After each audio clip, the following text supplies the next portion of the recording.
ایسی مشکلات کا شکار ہو چکے ہیں کہ کئی لوگ ڈپریشن میں جا رہے ہیں، کئی ایسے بھی ہیں جو بیمار پڑے ہوئے ہیں، کئی ایسے بھی ہیں جو میرا خیال ہے کہ اپنا جو 2 وقت کا کھانا وہ بھی پورا نہیں کر پاتے۔ یہاں پہ جو قصور ہے وہ ہمارے پاکستان کے قوانین کا ہے۔ بڑی تعداد میں ایسے لوگ ہیں جو اپنے پاکستان میں اچھی زندگی گزار رہے تھے، کھاتے پیتے تھے، خوشحال تھے، مگر مذہبی طور پہ انہیں پریشان کیا گیا، بچوں کو اسکول کے مسائل تھے۔ لیکن یہاں پہ ایسے لوگوں نے تحقیقات نہیں کی، جن ممالک میں انہوں نے جانا تھا وہاں کے متعلق مکمل انفارمیشن لینی چاہیے تھی۔ پچھلے دنوں ایک صاحب سے میری بات ہوئی، پاکستانی تھے، تو میں نے کہا آپ یہاں پہ آئے 5 لاکھ روپیہ لگا کے، افریقہ کے ایک ملک ہے، تو کیا وجہ تھی؟ یوگنڈا کی بات کر رہا ہوں۔ تو وہ کہنے لگے کہ میں نے سوچا تھا شاید یہاں پہ آؤں گا تو UN کے ذریعے میرا کیس جلدی منظور ہو جائے گا، تو یہاں پہ پتہ چلا کہ اب UN جو ہے وہ کام ہی نہیں کر رہی، اور میں یہاں بیٹھا ہوا ہوں، کام ملنے کا، یہاں سے میں یورپ جانا چاہتا ہوں، فلاں ملک جانا چاہتا ہوں۔ میں نے کہا اتنا آسان تو نہیں ہے یورپ وغیرہ جانا۔ آپ ایک چیز کا جب بھی کہیں بھی ارادہ کرتے ہیں جانے کا، مکمل اس کی ریسرچ کرنی چاہیے، مکمل اس کنٹری کے بارے میں آپ کو انفارمیشن ہونی چاہیے۔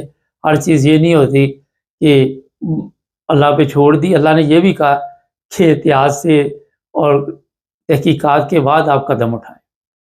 اس میں جو افریقہ والے ہیں یا یہ نیپال والے ہیں یا تھائی لینڈ ہے، ان میں سے اکثر نے کوئی انفارمیشن نہیں لی ٹھیک طریقے کے ساتھ۔ ان کا تھا، کئی تو ایسے ہیں کہ پاکستان میں ان کے اوپر کیس بن گئے تو وہ وہاں سے نکلنا چاہتے تھے، وہ تو یہی ممالک ہیں جہاں پہ وہ جلدی میں نکلے۔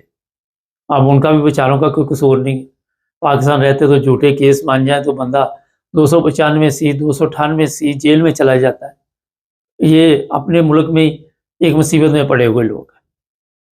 یورپین یونین ہو، امریکہ ہو، کینیڈا ہو، کوئی بھی اس معاملے میں پاکستانی گورنمنٹ سے بات کرتا ہے، وہ زیادہ سے زیادہ ان کو توجہ دلوا سکتے ہیں اور اس سے زیادہ کچھ نہیں کر سکتے۔ لیکن جو بھی لوگ پاکستان چھوڑتے ہیں وہ اتنی مشکلات کا شکار ہوتے ہیں، جن ممالک کا میں نے نام لیا آپ ان کا تصور بھی نہیں کر سکتے۔ آج جن کے لیے تو آسٹریلیا، کینیڈا وغیرہ کے لیے UN کے ذریعے ان کے کیس منظور ہو گئے، وہ تو ٹھیک ہے چلے گئے۔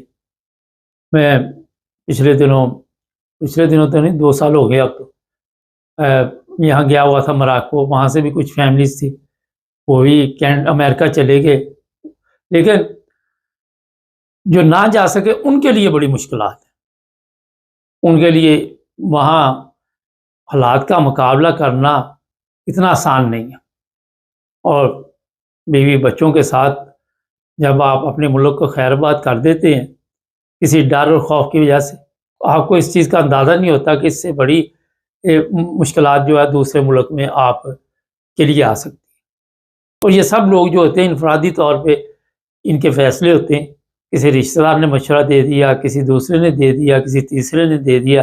جو کل مجھے میسج آیا وہ تھائی لینڈ سے تھا، انہوں نے کہا جی، اور وہ لکھ رہے تھے کہ یہاں پہ ہم لوگ اتنے پریشان ہیں کہ ڈپریشن میں جا رہے ہیں، کام نہیں ہے، اسکول نہیں، کئی مسائل انہوں نے لکھے ہوئے۔ اور میں ایسے لوگوں کو بھی جانتا ہوں جو 7 سال 10 سال کئی تو عرصہ دراز سے ان ممالک میں بیٹھے ہوئے اور ان کو پتہ نہیں آگے ان کا مستقبل کیا ہے۔ بچیوں کی شادی نہیں ہو رہی، جوان ہو گئی بچیاں۔ کئی ایسے لوگ ہیں جن کی عمریں اتنی بڑھ گئی ہیں، ان کی شادی کیسے ہوگی وہ خود ان کو پتہ نہیں اپنے فیوچر کا کہ کیا بننا ہے، ان کا سٹیٹس کیا ہے، آنے والے دنوں میں ان کے کیا حالات ہوں۔ تو میرے پروگرام کا مقصد کسی کو تکلیف دینا نہیں، مقصد یہ ہے کہ اس میں اگر کوئی کسی کی مدد کر سکتا ہے تو ضرور کرنی چاہیے، اور مشورہ دینا چاہیے کہ آپ لوگ جب بھی پاکستان چھوڑنے کا پروگرام بنے، ایمرجنسی میں تو چلو ہوا کسی کے ساتھ کوئی مسئلہ بن گیا، کیس بن گیا، لیکن جو دوسرے لوگ ہیں ان کو بڑا پہلے تحقیقات کرنی چاہیے اور پھر اس سے ملک کا راستہ اختیار کرنا چاہیے۔ پوری انفارمیشن، اور جو لوگ انفارمیشن دیتے ہیں انہیں بھی چاہیے کہ بالکل اچھے طریقے سے انفارمیشن دے، کوئی ایسی چیز نہ رکھے۔ کئی ایسے ہوتے ہیں ان کے ذہن میں ہوتا ہے کہ کوئی یورپ میں رشتہ دار ہے تو وہ ہمیں شاید ہیلپ کر دے گا، کئی کہتے ہیں جی وہاں سے کچھ یورپ میں اسپانسر کر دے تو ویزا مل جائے گا.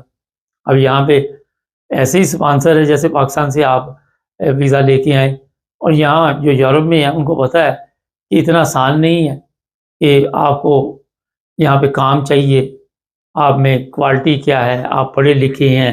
جرمنی میں، انگلینڈ میں لوگوں کی ضرورت ہے، آن لائن بے شمار کمپنیاں، وہاں آپ ویزے اپلائی کر سکتے ہیں.